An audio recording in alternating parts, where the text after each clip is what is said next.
CNN, President Donald Trump surprised the leaders of his own party in Congress on Wednesday when he backed a deal pushed by Democrats to attach hurricane relief money to a shorter-term bump in the debt ceiling as well as keeping the government open, cutting off his own Treasury Secretary to strike a deal.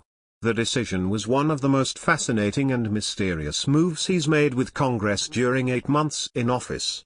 The remarkable turn of events left Republican congressional leaders, in control of both chambers of the legislative branch, shell-shocked and visibly annoyed, and showcased how a president who also authored the art of the deal actually cuts one. Trump's stunning agreement to endorse a plan proposed by Senate Minority Leader Chuck Schumer and House Minority Leader Nancy Pelosi came during a Wednesday morning meeting with leaders from both parties in the Oval Office, the first such meeting of Trump's presidency. Several Republicans briefed on the meeting said that Trump, who has been absent a major legislative achievement for his first 7 months in office, was hungry for a deal.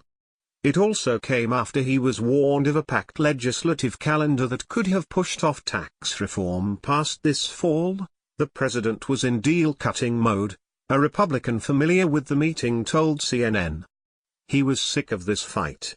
Went against his own Treasury Secretary in Wednesday's session. Republican leaders, including House Speaker Paul Ryan and Senate Majority Leader Mitch McConnell, first pushed lifting the debt ceiling for 18 months. With no agreement at hand, they decreased the time frame to a year, before finally proposing a 6-month extension. Democratic leaders dismissed all of their proposals, standing firm by their 3-month extension plan, which they had publicly endorsed in a joint statement before the meeting. A source briefed on the meeting said the top Hill Republicans, McConnell and House Majority Leader Kevin McCarthy, and Trump's own Treasury Secretary, Steven Mnuchin, echoed Ryan's concerns about such a debt limit and warned against problems caused by a shorter-term solution. According to one source familiar with the events, Mnuchin was in the middle of arguing for a longer-term deal in the meeting when the president abruptly cut him off and sided with the Democrats. A senior Republican source described Trump as being in apprentice mode, a reference to the reality show that made the president a TV star. Trump just decided to listen and then make a decision on the spot, the source told CNN. McConnell and Ryan were blindsided by this, a Republican official told CNN. In fact, hours before Trump agreed to Democrats' proposal, Ryan had publicly called such a plan ridiculous during a news conference. The GOP leaders had no heads-up or warning that Trump's decision would happen, Republican officials told CNN. Another senior GOP source described the two leaders as shell-shocked. A source familiar with the meeting said McConnell decided to throw in a continuing resolution to keep the federal government funded through December 15, so that the deal could all happen at once. At some point toward the end of the meeting, the president's oldest daughter and senior advisor, Ivanka Trump, stopped by the meeting to specifically sell the child tax credit, according to a senior GOP source.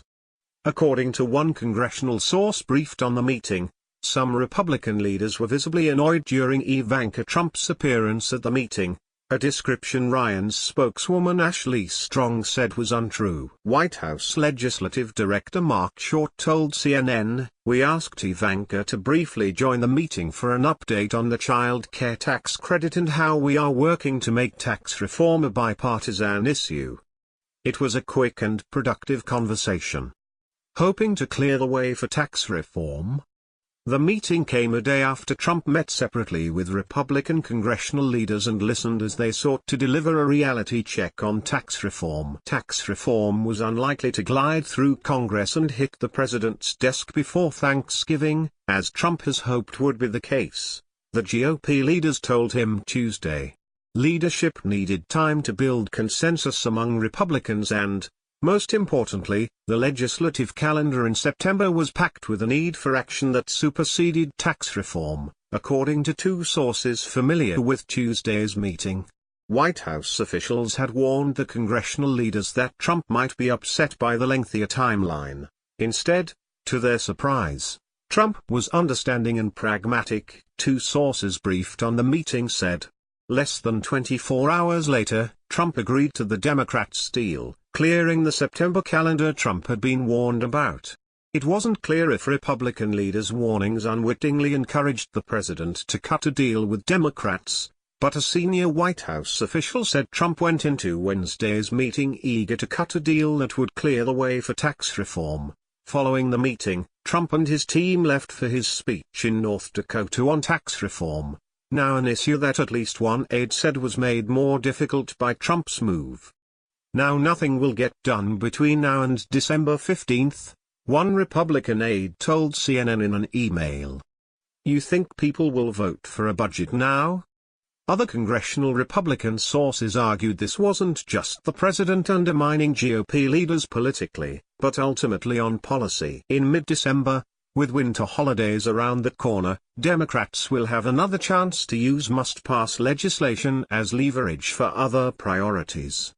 A senior Democratic source conceded to CNN that Republicans are right, which is why Democratic leaders united before the White House meeting on demanding only a 3-month extension for the debt ceiling along with hurricane funding.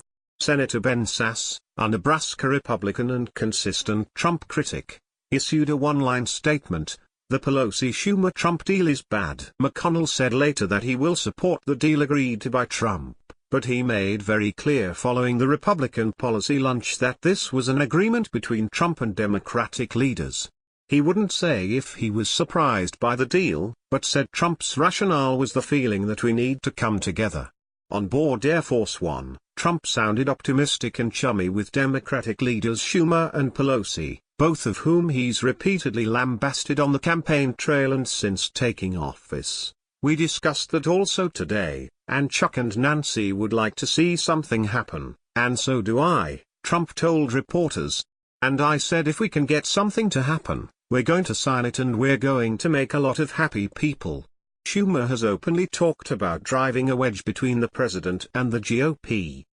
The New York Democrat told CNN in January that the only way we're going to work with him is if he moves completely in our direction and abandons his Republican colleagues. Short said Wednesday that Trump agreed to the funding and debt ceiling deal with Democrats in order to make way clear the deck for his primary legislative priority, tax reform. We believe that it's something to clear the deck, Short said, adding it would allow Congress to focus on tax reform for the American people. A senior White House official said tax reform was indeed the driving force. He went into the meeting aiming to clear the decks so that Congress could move forward on his legislative priority. That plan was no one else's but the president's, a GOP leadership aide said. It wasn't a good strategy. And it wasn't his administration's strategy, the aide said. It was his. This story has been updated.